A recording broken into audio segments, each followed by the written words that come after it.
नमस्ते, मैं आप सबका अध्यापक विवेक तिवारी। देखिए, हम लोग विज्ञान जब पढ़ रहे थे तब मैंने आपको कुछ वीडियोस भेजे थे, कुछ फ़ोटोज़ भेजी थी, कुछ पीछे हम लोग नोट्स भी मैंने भेजे हुए थे। उम्मीद है आपने पिछला वाला काम पूरा कर लिया होगा। और हम प्रकाश वाले चैप्टर पे परावर्तन पढ़ चुके थे और अपवर्तन पढ़ रहे थे। देखिए, एक और ख़ास बात है, समझने वाली बात है कि हम लोग जो लेंस पढ़ रहे थे, ठीक है, परावर्तन तो पढ़ चुके थे, उसके बाद हम पहुँचे थे लेंस पर। हमने लेंस में उत्तल लेंस और अवतल लेंस, बेसिकली अभिसारी और अपसारी, दो प्रकार के लेंस पढ़ने हैं। अब हम उत्तल लेंस में लेंसों के प्रकार, यानी लेंस के अंतर्गत ध्रुव क्या होता है, वक्रता त्रिज्या क्या होती है, फोकस दूरी क्या होती है, इन सब चीज़ों पर हमने चर्चा कर ली थी। आज हम लोग देखेंगे उत्तल लेंस के द्वारा प्रतिबिंब का बनना। तो उत्तल लेंस इस चीज़ को समझाने के लिए अब मैं आपको डायरेक्ट किताब की ओर ले चलता हूँ। चलिए चलते हैं किताब की ओर।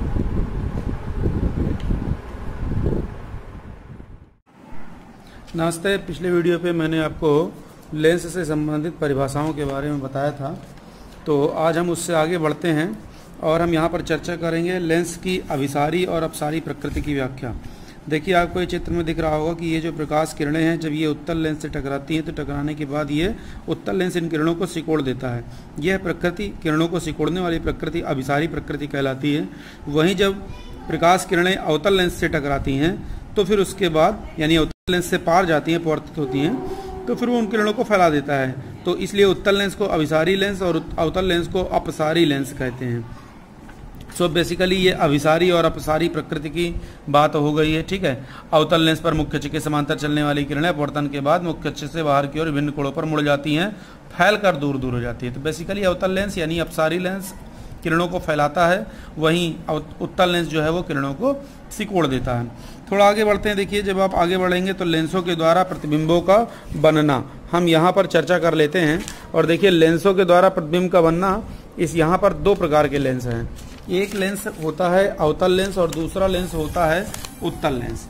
अब हम बात करते हैं पहले दोनों तरह के लेंसों पर, तो गौर से देखिएगा, ठीक है।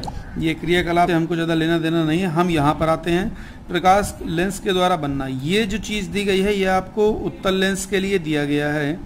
जब वस्तु अनंत पर होगी तो उसका प्रतिबिंब जो होगा वो F2 पर बनेगा। यानी जैसे ये अवतल लेंस है तो ये अनंत से आ रही है, इधर वाला फोकस F2 कहलाता है और इस साइड जो फोकस रहेगा वो F1 कहलाता है। तो जो प्रतिबिंब बनेगा वो फोकस यहीं पर बनेगा। बेसिकली आप समझ लीजिए कि यही वाला जो प्रतिबिंब होगा इसे हम F2 कह देंगे। तो इस प्रकार से ये F2 पर बनेगा, अत्यंत छोटा बिंदु के आकार का होगा, साथ साथ वास्तविक। अगर 2F से परे है, 2F1 से परे है, मतलब इस साइड वक्रता केंद्र और अनंत के बीच में है, तो उसका जो प्रतिबिंब बनता है वो F2 और 2F2। 2F2 का मतलब वक्रता केंद्र, इन दोनों के बीच में बनेगा, छोटा बनेगा, वास्तविक उल्टा बनेगा।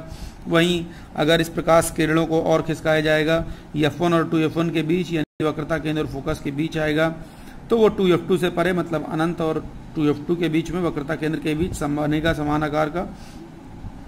इस तरह से है। हम इनके चित्रों की ओर बात करते हैं। चित्र देखकर हमको थोड़ा ज़्यादा क्लियर हो जाएगा। तो आते हैं चित्र की ओर। देखिए, आपको मैं एक एक चित्र एक्सप्लेन कर देता हूं तो आपको बड़ा ही इजी वे में समझ में आ जाएगा कि उत्तल लेंस किस प्रकार से किरणों को बनाता है। पहले वाले स्थिति में प्रकाश किरणें अनंत से आ रही थी। अनंत से चलने वाली प्रकाश किरणें उत्तल लेंस से अपवर्तन के पश्चात फोकस से होकर जाती हैं, इसलिए इनका प्रतिबिंब फोकस पर बनता है। ये हो गई स्थिति नंबर 1, बिंदु आकार का उल्टा सीधा वास्तविक प्रतिबिंब। फिर हम बात करते हैं स्थिति 2 पर।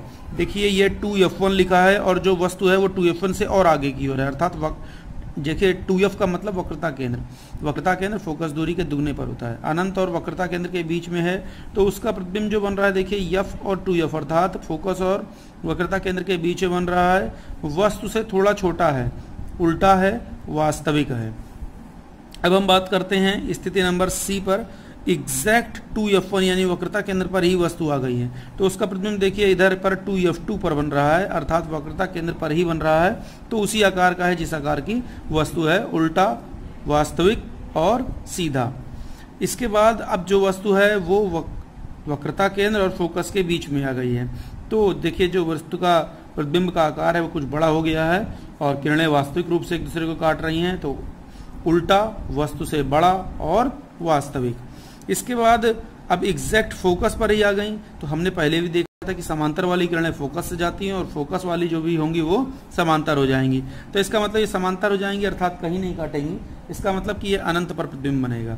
अगर मैं इन किरणों को और पीछे की ओर बढ़ाता हूँ, इसके बाद मैंने क्या किया कि मैंने इसको फोकस और वक्र दर्पण लेंस के ध्रुव के बीच में रख दिया है। तो ये किरणें एक दूसरे से फैल जाती हैं इस प्रकार से।